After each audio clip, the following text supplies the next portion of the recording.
there are several decisions that you'll have to make during the estate planning process to get you from an idea to a completed estate plan. Some of the hardest decisions revolve around who is going to serve in key positions throughout your plan. And those positions and the requirements and the duties differ depending on the estate plan that you have chosen.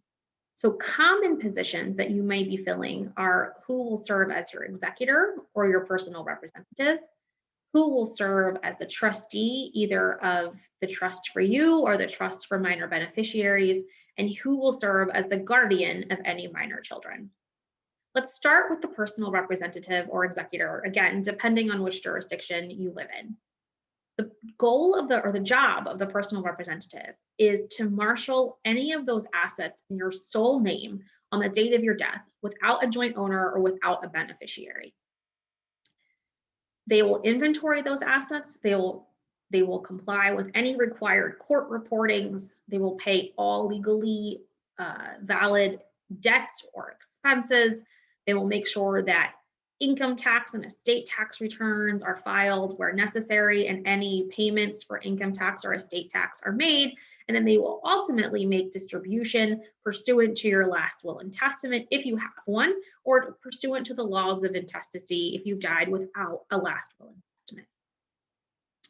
This person is the money manager.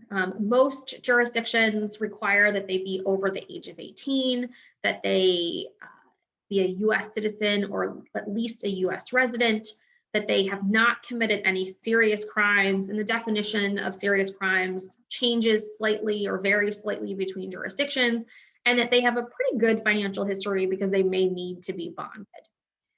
This person is not the person that's entitled to receive your assets necessarily. That would be the beneficiary, the legatee of your estate. This is the person that is doing the paperwork to manage everything until distribution can be made. A lot of clients think that they need to name their next of kin or they need to name someone that is related to them, but that's not a requirement in any of the jurisdictions in which we practice. And we practice in DC, Maryland, Virginia, New York, and Florida. So you are therefore free to explore other options like friends, other advisors to serve in that role if you don't have a good fit among your family members. The next position that my clients sometimes tell me can be difficult to decide is who is going to serve as trustee. So oftentimes clients confuse the notion of trustee and guardianship where it pertains to minor beneficiaries.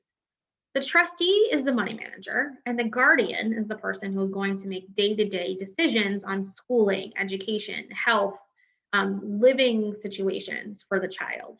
Those roles can be filled by the same person, where there is one person that a parent trusts to serve in both capacities. Some clients also like to include a little bit of a checks and balance system and will name one party to serve as trustee and one party to serve as guardian. In the area that we live in, and just the fact that so many of us are away from our families, it is not uncommon to fill those positions with friends, even the guardianship position, because oftentimes our friends and other families are closer to our children than our actual biological or adopted families, who may no longer be living near us or may not see how we are raising our children on a day-to-day basis. So feel free to really brainstorm this list of individuals. Keep in mind that you might want to consider after you're gone, would your child need to move out of their school district? Would they be moving to individuals that have different religious, political, or other affiliations that you have? Is that something you're comfortable with? Would there be other children in their environment? What are the ages of the individuals that you're naming? There's no good solution, because the only perfect solution for the person or persons to raise your children are you. And once you're gone, I can guarantee that no one else will raise your children in the exact same way that you do.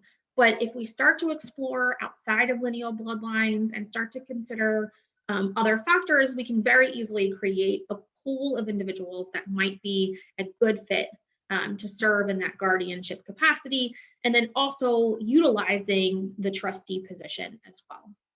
It is the hardest decision that all of my parents have to make, is what happens after they're gone. It is not easy. No one finds it easy, but rest assured, there is a fit for right now. And if we have to make changes in the future, those changes can be made as long as you remain capacitated.